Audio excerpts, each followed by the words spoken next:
Welcome to the audio excerpts of special seminars and conversations with Nolan Narula on gettingpositivekarmanow.com. So today is Gaur Purnima or Guru Purnima, and that is the day that is of the original spiritual master, who is Narad Muni.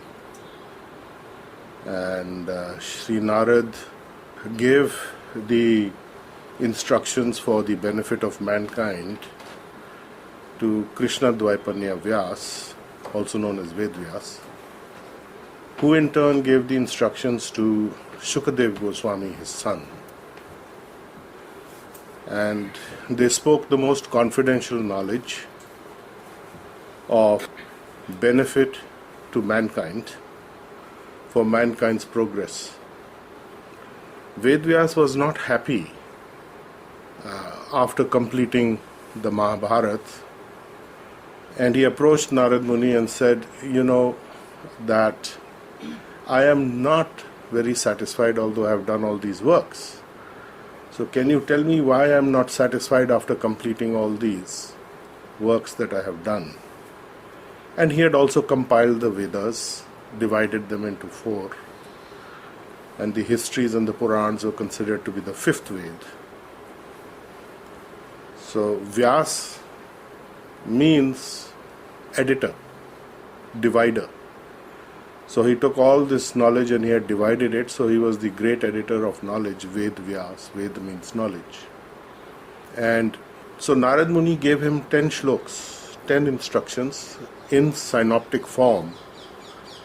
That was the seed of the Bhagavatam, the Srimad Bhagavatam, which is the cream of all the teachings of Vedas. And this Bhagavatam was spoken 4 times. First from Narad Muni to Ved Vyas in the form of the 10 shloks, and then he asked him to elaborate on it.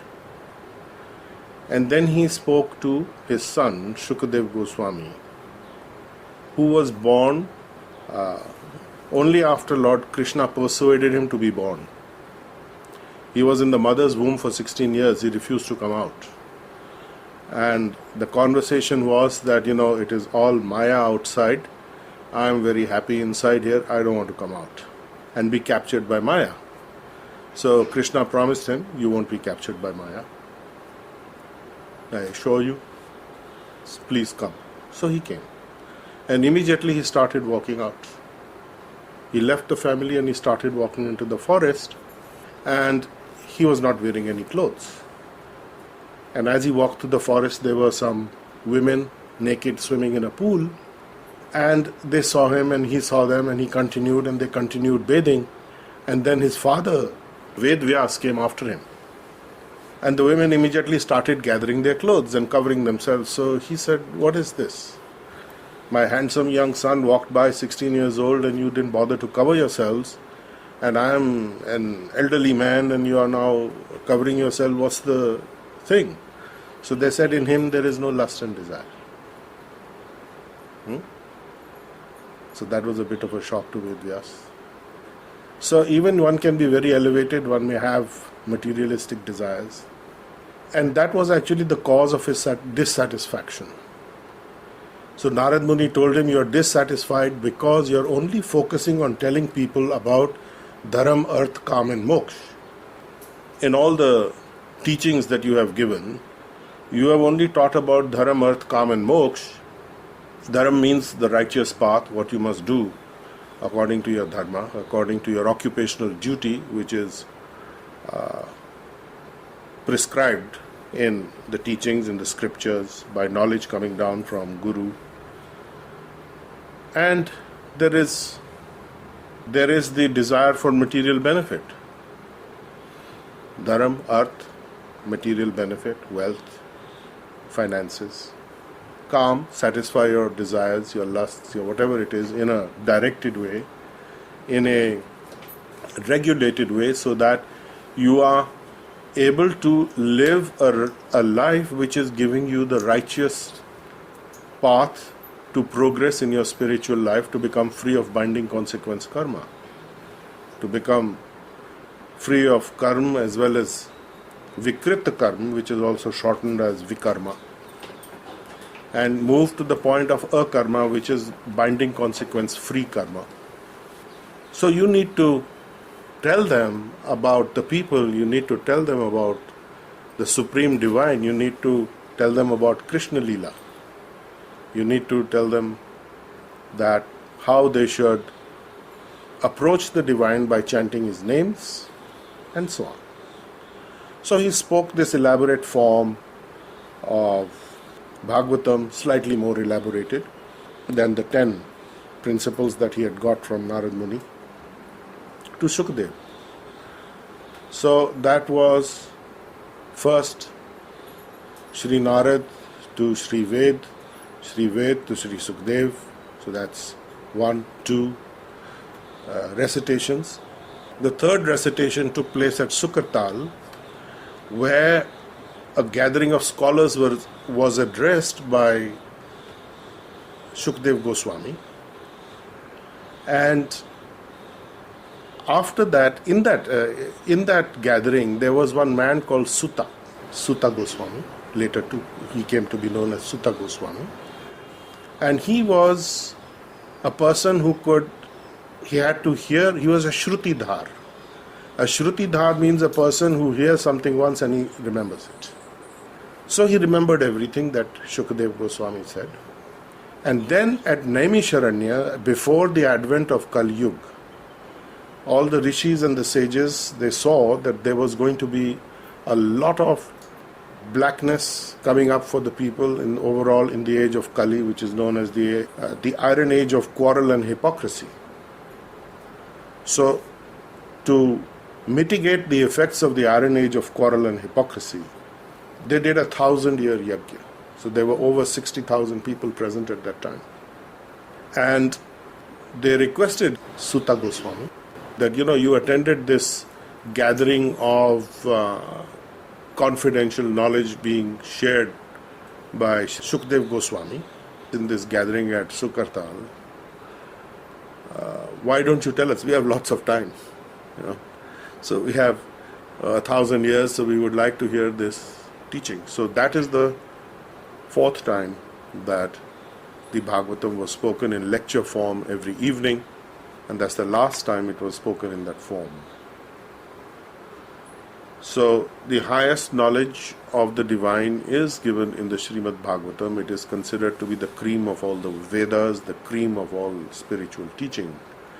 And it goes very deeply into the pastimes of Sri Bhagwan, Krishna, and what he does.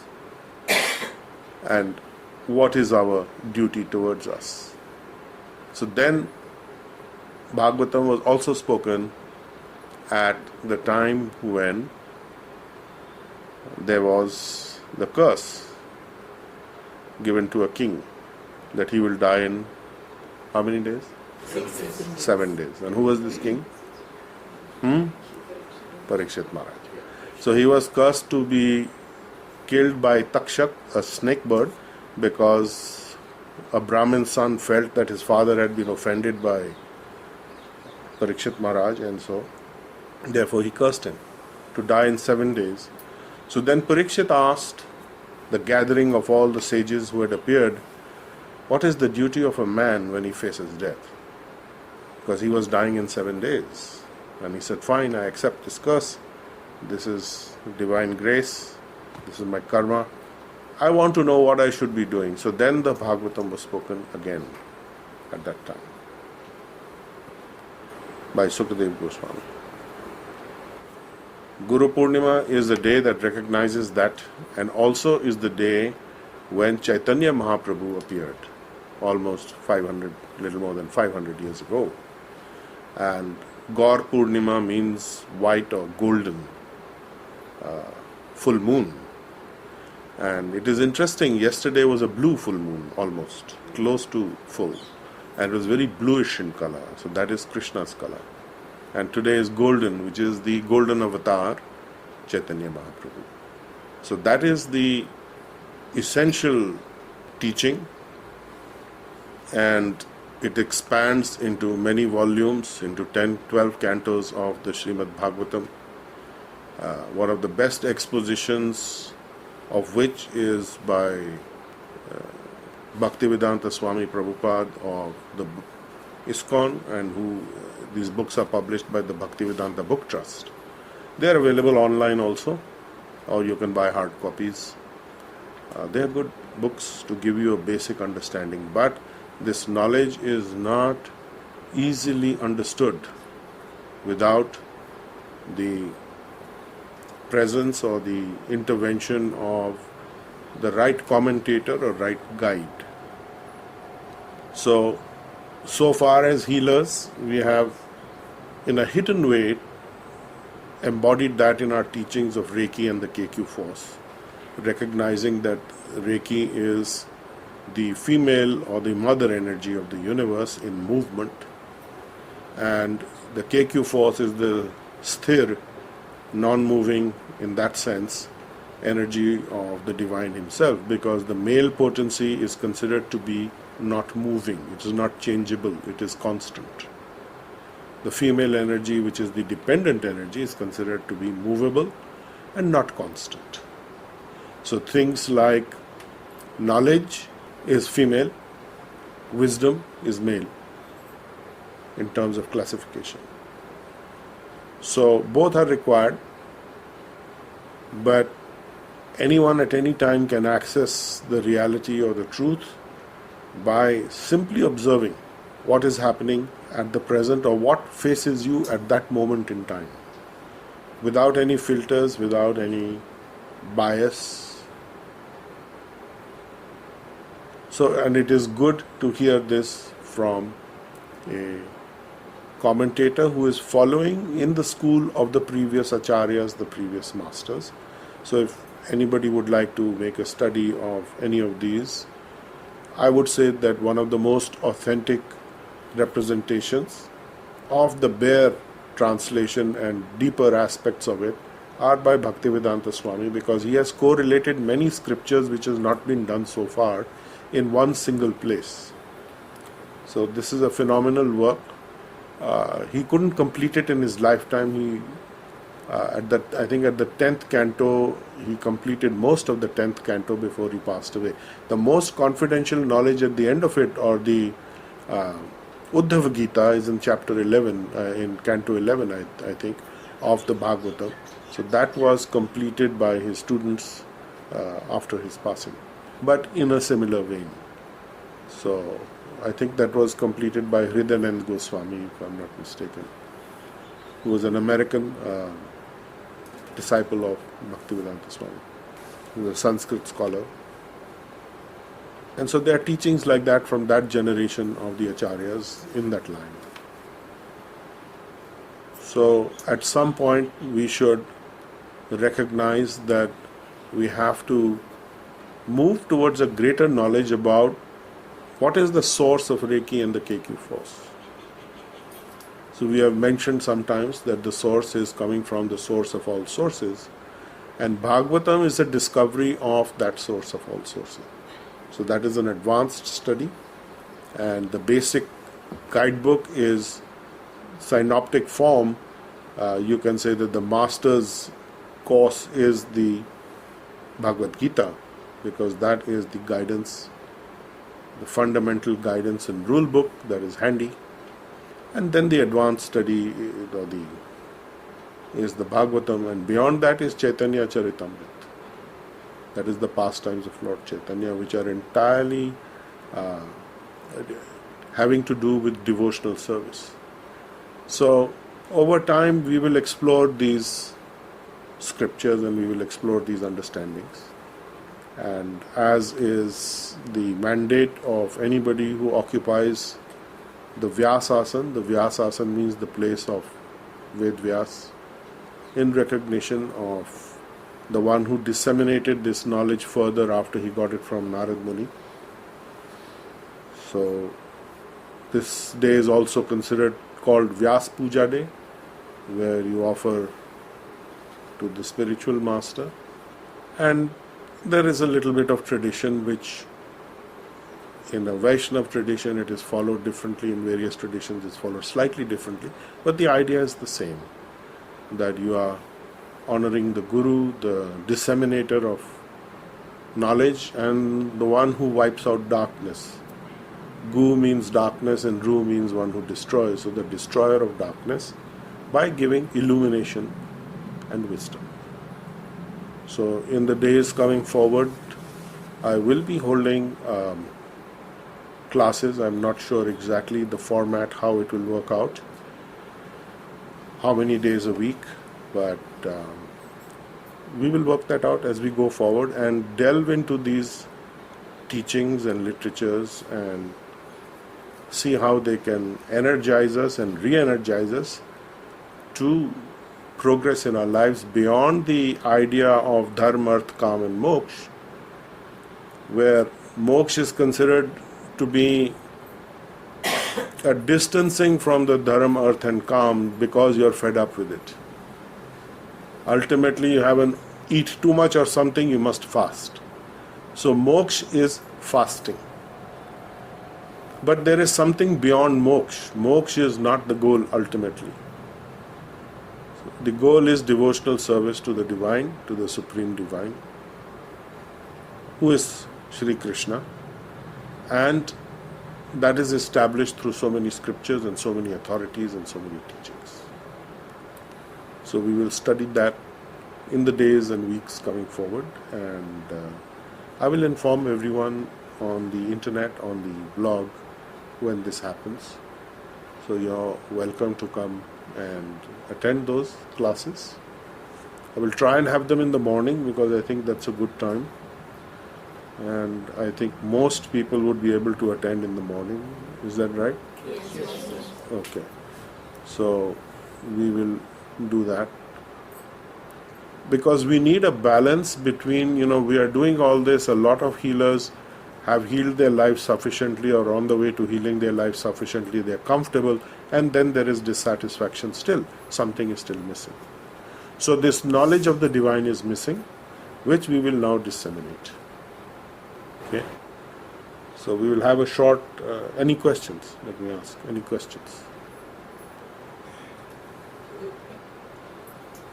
Okay, so we will have a very short meditation to focus us on this objective, and then we will take leave, and you have some prasadam snack available, which you will get on the way out. Okay, so please close your eyes. Place your hands in a comfortable position on your knees.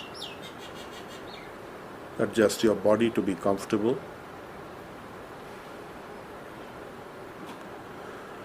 Focus on your breathing, allowing it to bring your mind with it, your consciousness wherever it goes. Be comfortable in your rhythm of breathing. And as you breathe, you become aware of two moons in front of you, a golden moon and a blue moon behind the golden moon.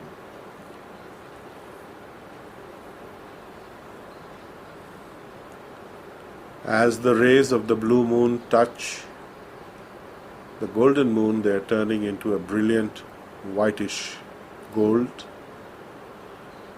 at your crown chakra.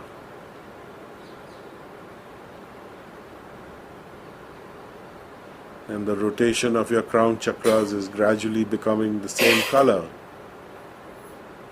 As your crown chakras spin, they are taking on this brilliant whitish gold radiance.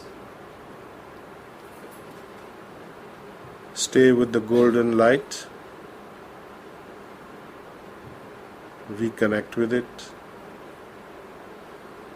And allow these rays of light, the blue and the gold, to enter your crown chakra, go down past your third eye, and spread into your entire body.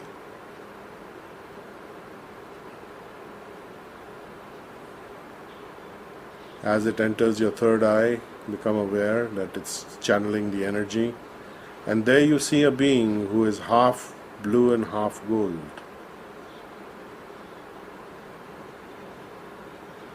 A most auspicious being, also known as Lord Shiva.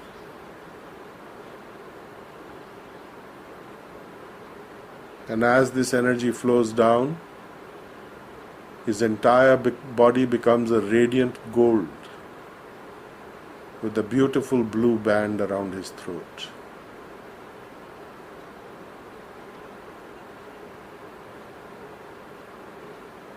Receive his mystic blessings coming from the Supreme Divine, empowering him, and he in turn empowers you to be able to use whatever facility you have spiritually and materially to progress not only your life but the life of others around you within your zone of interaction and influence, whoever they might be, and allows your path in life to go forward with great dignity,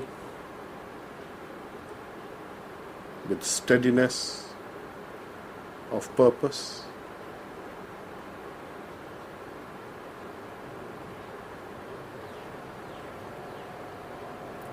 with health in all areas of your life,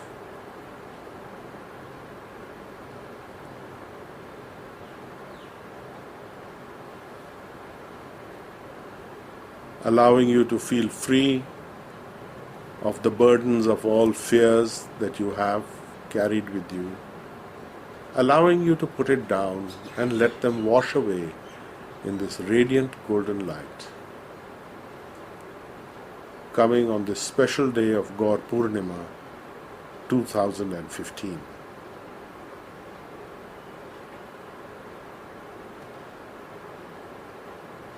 Allow yourself and your life to be bathed by this. This energy stays with you to do its work,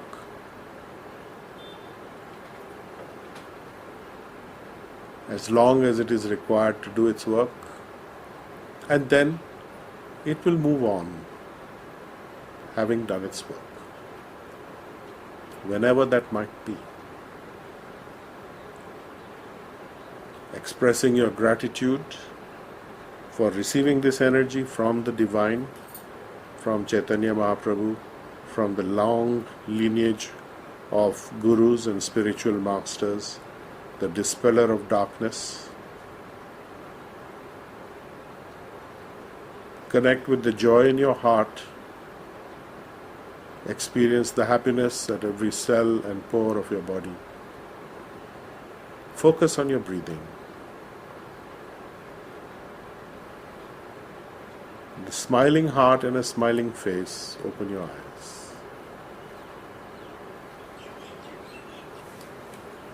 Okay, we are concluded. Any questions or comments? Few minutes we have, then we can leave.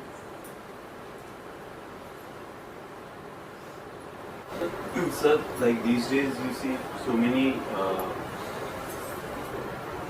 gurus or spiritual people, when they have these sabhas in which they say that they say the bhava. So what is that, a very filtered down version of? I don't know what is that version that people are giving. I would generally think that it is in the right direction. It is not. It is in the right direction because if they are following previous authority, if they are not contradicting previous authorities, whatever their lineage is, it is to be taken that they are probably in the right direction. And in order to be able to assess whether they are following previous authorities, you need the knowledge. How will you know otherwise? So you need to be educated yourself. And you can't educate yourself in this too much. To some extent you can, because the books are self-revealing. And if you rely on the healing energies before you access those books and request that you get the right guidance and understanding, yes, you can do a lot of study and compare what previous acharyas have said. If you want to make that a study, yes, certainly you can do that. I would not suggest that you get too much involved into mental speculation and arguments about this, because mental speculation will always end up not leading to a positive result. What you need to do is to identify one or two or three sources of information which you feel fit the criteria for reliability, mainly because of the results that they are getting, and then stick to one.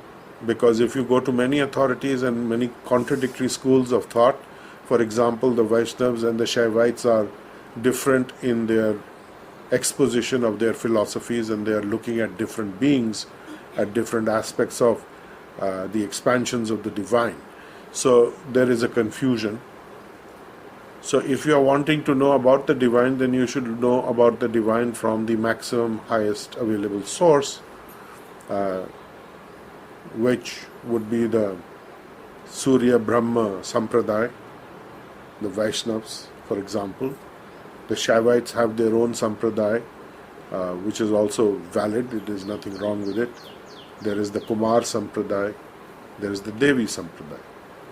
So the Kumar Sampradaya, this is named after the four Kumars who were the gatekeeper, who were stopped at the gates of Vishnu Dham by Jai and Vijay. Who then there was a whole different pastime which is also disclosed in the Bhagavatam. So anyway, you choose whichever is attractive to you and you stay with that. Our Sampradaya is the Brahma Naradiya Vaishnava Sampradaya. So that is who we look to for authoritative knowledge, which is the line of Bhaktivedanta Swami, Sridhar Swami and Nimbarka Swami, all Bhakti Vinod Thakur, that line. Any last question or comment?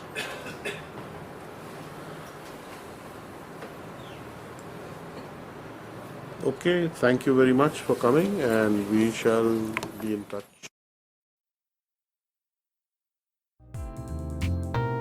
You've been listening to a discussion with Nala Narula on www.gettingpositivekarmanow.com.